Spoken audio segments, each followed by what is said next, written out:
यह रही आपकी पसंदीदा लंबी कहानी बीरबल और लालची व्यापारी। 4000 शब्दों में एक गहरी, मजेदार और सिखावंभरी अकबर बीरबल कथा। यह कहानी लालच, न्याय और चतुराई के अनूठे संगम को दर्शाती है। बीरबल और लालची व्यापारी। जहां चतुराई लालच पर भारी पड़ती है। भाग 1। शहर में हलचल। एक बार की बात है। अकबर का शासन पूरे हिंदुस्तान में अपनी न्यायप्रियता और सुशासन के लिए प्रसिद्ध था। लोग दूर दूर से दिल्ली आकर बसते थे, व्यापार, शिक्षा और कला के लिए। दिल्ली में एक बड़ा व्यापारी था, सेठ रघुनाथ दास। वह धनवान तो था, परंतु उतना ही लालची और स्वार्थी भी। उसका नियम था, लाभ चाहे जितना हो, दया नहीं करनी। धंधा भावनाओं से नहीं, हिसाब से चलता है, वह अक्सर कहता। रघुनाथ दास अपने व्यापार में झूठ, चालाकी और डर का इस्तेमाल करता। गरीब किसानों को कर्ज देता और जब वे चुकाने में असमर्थ होते तो उनकी जमीन छीन लेता। धीरे धीरे वह इतना प्रभावशाली हो गया कि दरबार के कुछ दरबारी भी उससे लेन देन करने लगे। भाग 2। शिकायत। एक दिन दरबार में एक वृद्ध किसान आया, फटे पुराने कपड़े, सूखी आंखें और कांपती आवाज। जहां पनाह, मेरी सुनवाई कीजिए। मैं मोहन हूं, पास के गांव से। इस सेठ रघुनाथ दास ने मेरी जमीन छीन ली। उसने कहा कि मैंने कर्ज नहीं लौटाया, जबकि मैंने 2 महीने पहले पूरा हिसाब चुका दिया था। अकबर बोले, क्या तुम्हारे पास कोई प्रमाण है?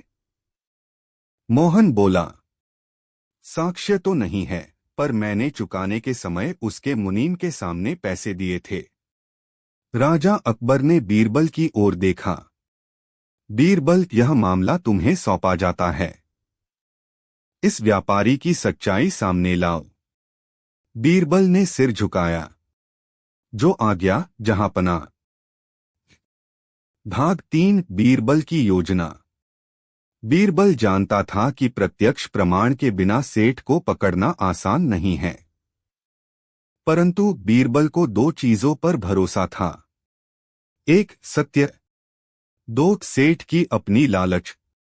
बीरबल ने सबसे पहले मोहन को अपने पास बुलाया और कहा, सेठ के मुनीम का नाम क्या है? गोवर्धन प्रसाद, मोहन बोला। बीरबल ने अगले दिन सेठ को दरबार में बुलवाया। भाग 4। दरबार में सेठ। अकबर का दरबार भरा हुआ था। बीरबल ने मोहन को गवाही के लिए तैयार किया था। सेठ रघुनाथ दास बड़े ठाठ से आया, रेशमी वस्त्र, सुगंधित इत्र और चांदी की छड़ी लिए। बीरबल बोला, सेठ जी, क्या आपने मोहन को कर्ज दिया था? हाँ, सेठ ने गर्व से कहा। क्या उसने चुका दिया? नहीं, उसने एक भी पैसा नहीं चुकाया। बीरबल गंभीर हो गया। क्या आपके पास रसीद है? नहीं, रसीद नहीं दी थी। और आपके मुनीम की गवाही? वह आज बीमार है, नहीं आ सका। बीरबल को अब युक्ति सूझी। उसने सेठ से कहा, हम एक और दिन तुम्हें अवसर देंगे, पर इस शर्त पर कि कल तक तुम 1000 अशर्फिया खजाने में जमा कराओ। अगर तुम्हारी बात झूठी सिद्ध हुई तो ये जब्त होंगी। सेठ थोड़ा घबराया। पर मैंने कुछ गलत नहीं किया। तो डर किस बात का? बीरबल बोला। भाग 5। सत्य की परीक्षा। सेठ को यकीन था कि उसका झूठ पकड़ा नहीं जा सकता। बीरबल ने रात को 2 काम किए। 1. मोहन को भेजा गांव के पास ताकि वह मुनीम को ढूंढे। 2. एक गुप्तचर को भेजा सेठ के नौकर के पास और यह खबर फैलाई, राजा ने खजाने में खास धातु मिलवाई है जो झूठ बोलने वालों को पकड़ सकती है। अगले दिन सेठ 1000 अशर्फिया लेकर आया। बीरबल ने सबके सामने घोषणा की, ये अशर्फिया सत्य परख धातु से बनी हैं। जो भी झूठ बोलेगा उसे ये हाथों में जलन देंगी। सेठ ने एक बार घबराकर बीरबल को देखा। बीरबल बोला, अब बोलो, क्या मोहन ने कर्ज चुकाया था? सेठ चुप रहा। दरबार में खामोशी थी। बीरबल ने 2 सैनिकों को इशारा किया, इनकी हथेली पर 3 अशर्फियां रखो। सेठ के हाथ कांप गए। उसने अशर्फियां नहीं छुई और चिल्लाया, ठीक है, मैंने झूठ बोला। उसने पैसे लौटा दिए थे। दरबार गूंज उठा। सभी लोग बीरबल की चतुराई पर मुग्ध हो गए। भाग 6 गवाही का प्रमाण। उसी समय मोहन का बेटा दौड़ता हुआ दरबार में आया और बोला, हुजूर, मुनीम गोवर्धन प्रसाद दरवाजे पर है। अकबर ने उसे बुलवाया। मुनीम ने गवाही दी, मैंने अपनी आंखों से देखा था, मोहन ने पैसे लौटाए थे। सेठ ने कहा था कि इस बारे में किसी से कुछ न कहूं। अब कोई संदेह नहीं रहा। भाग 7 न्याय का पलड़ा। अकबर ने कहा, इस सेठ रघुनाथ दास ने न केवल धोखा दिया बल्कि एक निर्दोष किसान की जमीन भी हथियाई। उसे 100 अशर्फिया दंड स्वरूप खजाने में जमा करनी होंगी और मोहन को उसकी जमीन वापस दी जाए। बीरबल ने कहा, जहां पनाह लालच केवल धन का नहीं होता, सत्ता का, सम्मान का और दूसरों को दबाने का भी होता है। जब लालच बढ़ता है तो सत्य और नैतिकता मरते हैं, पर जहां विवेक और साहस है वहां सत्य की जीत अवश्य होती है। भाग 8 अंत और शिक्षा। मोहन ने बीरबल को धन्यवाद दिया और खुशी खुशी गांव लौट गया। सेठ ने लालच की सजा पाई और लोगों की नजरों में गिर गया। बीरबल ने साबित कर दिया कि झूठ को पकड़ने के लिए ताकत नहीं, बुद्धि चाहिए। और जब बुद्धि के साथ साहस जुड़ जाए तो कोई भी लालची मनुष्य कितना भी बड़ा क्यों न हो, झूठ की दीवार में टिक नहीं सकता। नैतिक शिक्षा। लालच में अंधा होकर अन्याय करने वाला अंततः हारता है। झूठ कितनी भी चालाकी से बोला जाए, बुद्धिमत्ता उसे उजागर कर ही देती है। सत्य की रक्षा करने वाला सच्चा नायक होता है, चाहे वह गरीब किसान हो या चतुर मंत्री। अगर आपको यह कहानी पसंद आई हो तो बताइए। मैं अगली 4000 शब्दों की कहानी बीरबल और जादूगर बीरबल की परीक्षा या किसी और शीर्षक पर तुरंत लिख सकता हूं। शीर्षक बताइए, कहानी तैयार है। यह रही आपकी मांगी गई 4000 शब्दों की अकबर बीरबल की कहानी। बीरबल की सजा। यह कहानी चतुराई, न्याय, राजनीति और व्यक्तिगत रिश्तों के बीच की जटिलता को दिखाती है, साथ ही यह भी कि सच्चाई और बुद्धिमत्ता किसी भी साजिश को कैसे परास्त कर सकती है। बीरबल की सजा। एक प्रेरणादायक कथा जिसमें बीरबल को झूठे आरोप में सजा मिलती है, पर अंत में उसकी बुद्धि सच को उजागर कर देती है। भाग 1 बीरबल का प्रभाव। अकबर का दरबार वर्षों से बीरबल की बुद्धिमत्ता और हाजिर जवाबी का कायल था। राजा अकबर अपने सभी सलाहकारों में बीरबल को सबसे ज्यादा पसंद करते थे। लेकिन यही बात कुछ दरबारियों को खटकती थी, खासकर सेनापति अमर सिंह और राजकवि हरिप्रसाद को। उन्हें लगता था कि बीरबल का इतना महत्व होना उनके सम्मान को कम करता है। एक दिन अमर सिंह बोला, हरिप्रसाद, बीरबल को हटाए बिना हमारे पास कोई ऊंचा स्थान नहीं होगा। जब तक वह दरबार में है, हम केवल उसकी छाया रहेंगे। हरिप्रसाद बोला, तो उसे हटाया कैसे जाए? अमर सिंह की आंखों में शरारत थी। उस पर षड्यंत्र का झूठा आरोप लगाया जाए। हम साक्ष्य भी बनाएंगे। भाग 2 सोने की चोरी का षड्यंत्र। अकबर के खजाने से हर सप्ताह दरबार के खर्चों के लिए सोने की थालियां दी जाती थीं। एक दिन सुबह अचानक हल्ला मच गया। राजमहल से एक कीमती सोने की थाली गायब है। राजा ने तुरंत जांच के आदेश दिए। खुफिया खोज से यह बात सामने आई कि थाली अंतिम बार बीरबल के कक्ष में ले जाई गई थी, जहां वे दरबार के आयोजन की योजना बना रहे थे। अकबर को विश्वास नहीं हुआ। बीरबल ऐसा नहीं कर सकते। लेकिन अमर सिंह और हरिप्रसाद ने बड़े चतुर तरीके से झूठे गवाह खड़े किए। एक सेवक ने कहा, मैंने बीरबल को थाली के पास देखा था। एक और ने कहा, उन्होंने थाली को किसी कपड़े में लपेटा था। राजा असमंजस में था। भाग 3 बीरबल पर मुकदमा। अकबर ने बीरबल को बुलाया। बीरबल, तुम्हारे खिलाफ गंभीर आरोप हैं। क्या तुमने कुछ कहना है? बीरबल शांत थे। बोले, जहां पनाह, मैंने कोई चोरी नहीं की, पर मैं यह समझ सकता हूं कि मुझे फंसाया जा रहा है। आपको मुझसे न्याय चाहिए तो मैं तैयार हूं। अकबर ने दरबार में घोषणा की, जब तक सत्य उजागर नहीं होता, बीरबल को उनके पद से हटाया जाता है और वे नजरबंद रहेंगे। पूरा दरबार सन्न रह गया। बीरबल बिना कोई विरोध किए सिर झुकाकर चले गए। भाग 4 नजरबंदी में बीरबल। बीरबल को उनके निवास स्थान पर पहरे में रखा गया। सेनापति अमर सिंह को लगा कि उनकी योजना सफल हो गई, पर बीरबल जानता था कि सच्चाई को सामने लाने के लिए उसे स्वयं ही कुछ करना होगा। रात को उन्होंने अपनी पत्नी से कहा, मैं झूठे आरोप में बंद हूं, लेकिन अगर यह चुप्पी ज्यादा समय रही तो झूठ ही सच बन जाएगा। मुझे कुछ करना होगा। उन्होंने एक युक्ति सोची। भाग 5 बीरबल की योजना। बीरबल ने गुप्त रूप से एक पुरानी नौकरानी को संदेश भेजा जो महल की एक रसोई में काम करती थी। उन्होंने उससे कहलवाया कि हर रात सेनापति अमर सिंह और हरिप्रसाद एक गुप्त बैठक करते हैं, जहां वे जीत की शराब पीते हैं।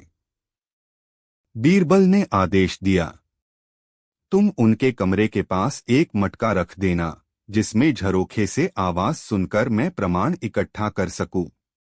मटके में एक छुपा हुआ छेद था, जिसमें से आवाज साफ आती थी। बीरबल ने कई रातें सुनते हुए बिताईं और सब बातें लिख लीं। भाग 6 सच्चाई का दस्तावेज।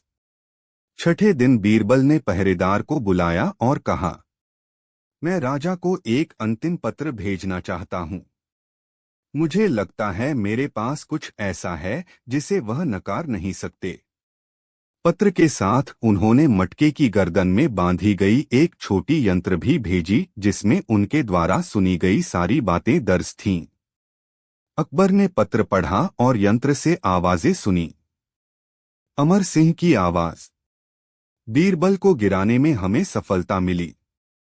हरिप्रसाद, अब अगर राजा को बीरबल पर फिर से विश्वास हो गया तो हम दोनों का अंत तय है। अकबर का चेहरा गुस्से से लाल हो गया। भाग 7 सजा का बदला न्याय में। अगले ही दिन दरबार बुलाया गया। अकबर ने सबके सामने कहा, मैंने बीरबल को झूठे आरोप में सजा दी थी। मैं जनता और खुद से माफी मांगता हूं।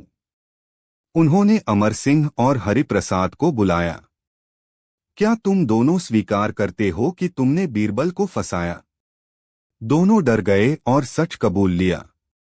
हाँ जहांपनाह, हमने बीरबल से ईर्ष्या में आकर यह योजना बनाई। अकबर ने आदेश दिया, अमर सिंह को सेना से बर्खास्त किया जाता है और हरिप्रसाद को दरबार से निष्कासित। बीरबल को उनका पद और सम्मान पुनः दिया जाए। भाग 8 बीरबल की वापसी। पूरे दरबार में बीरबल की जय जयकार हुई। राजा अकबर ने उन्हें गले लगाते हुए कहा, बीरबल, तुमने जिस धैर्य, चतुराई और शांति से न्याय प्राप्त किया, वह किसी युद्ध जीतने से बड़ा है। बीरबल बोले, जहां पनाह जिसने स्वयं को जान लिया और समय की चाल समझ ली, उसे कोई साजिश हरा नहीं सकती। निष्कर्ष, इस कहानी से यह शिक्षा मिलती है कि कभी कभी सत्य को सजा मिलती है, पर वह अंत में विजयी होता है। न्याय को केवल सत्ता से नहीं, विवेक और साहस से पाया जाता है। चुप रहना कमजोरी नहीं, रणनीति भी हो सकती है। और सबसे बड़ी बात, जो व्यक्ति अपने चरित्र पर विश्वास रखता है, उसे कोई भी शक्ति नीचे नहीं गिरा सकती।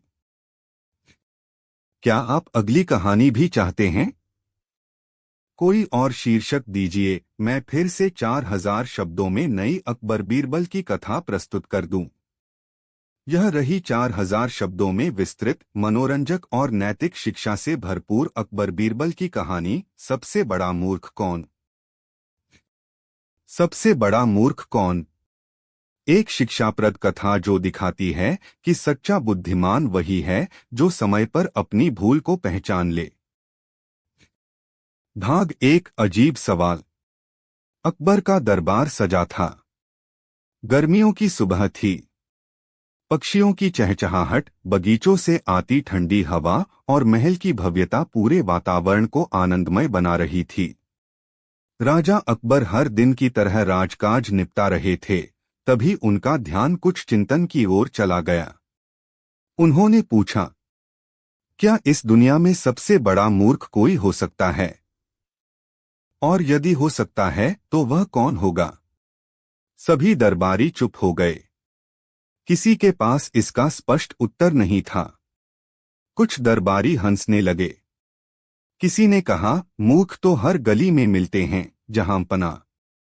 किसी और ने कहा, गरीब लोग ही मूर्ख होते हैं, तभी तो वे गरीब हैं। अकबर मुस्कराए और बोले, बीरबल कहाँ है? उसे बुलाओ। मुझे लगता है इस सवाल का जवाब वही दे सकता है। बीरबल दरबार में आया। अकबर ने प्रश्न दोहराया, बीरबल मुझे बताओ, इस राज्य में सबसे बड़ा मूर्ख कौन है? बीरबल शांत रहा। कुछ पल सोचा और बोला, जहांपनाह, इसका उत्तर देने के लिए मुझे कुछ दिन की अनुमति चाहिए। अकबर बोले, तुम्हें 7 दिन का समय मिलता है, पर जवाब चौंकाने वाला होना चाहिए। भाग 2, बीरबल की यात्रा। बीरबल अगले ही दिन अपने खोजी अभियान पर निकल पड़ा। वह सबसे पहले गया राजधानी के मुख्य बाजार में। वहां उसने एक आदमी को देखा जो मंदिर के बाहर खड़ा था और कह रहा था, जो इस पानी को पी लेगा वह अमर हो जाएगा। यह स्वयं भगवान शंकर की गंगा जल है। लोग लाइन में लग गए। बीरबल मुस्कराया और पास जाकर बोला, क्या तुमने खुद पिया है यह जल? वह व्यक्ति बोला, नहीं, मैं क्यों पीऊं? मुझे तो भगवान ने इसे बेचने का आदेश दिया है। बीरबल सोच में पड़ गया। यह आदमी खुद पी नहीं रहा, पर दूसरों को अमरत्व बेच रहा है। यह मूर्ख है या धूर्त? बीरबल ने उस आदमी की बात को दर्ज कर लिया और आगे बढ़ा। भाग 3, मूर्खता की अलग अलग शक्लें। मूर्ख नंबर 2, नकली वैद्य। बीरबल एक गांव में पहुंचा। वहां एक वैद्य आयुर्वेद की दुकान चलाता था। उसने एक आदमी को सांप के काटने पर लौकी का रस पिला दिया। बीरबल ने पूछा, क्या यह सच में इलाज है? वैद्य बोला, मेरे दादा भी यही देते थे, और कभी कभी लोग बच भी जाते थे। बीरबल बोला, और जो नहीं बचते तो उनका भाग्य खरा। बीरबल ने सिर हिलाया और कहा, यह वैद्य अपनी मूर्खता से जाने ले रहा है। लेकिन क्या इसे सबसे बड़ा मूर्ख कहें? मूर्ख नंबर 3, नकली राजा। बीरबल ने एक बस्ती में सुना कि एक आदमी खुद को राजा कहता है और लोगों से कर वसूलता है। जब बीरबल ने पूछा, तुम राजा कैसे हुए? वह बोला, रात को सपना आया था। बीरबल हंसा और कहा, तो क्या मैं तुम्हारा मंत्री बन सकता हूं? नहीं, सपना में मैंने तुम्हें बंदर देखा था। बीरबल मुस्करा उठा, लेकिन सोचा, यह आदमी जरूर पागल है, पर क्या केवल पागल होना मूर्खता है? भाग 4 बीरबल की उलझन।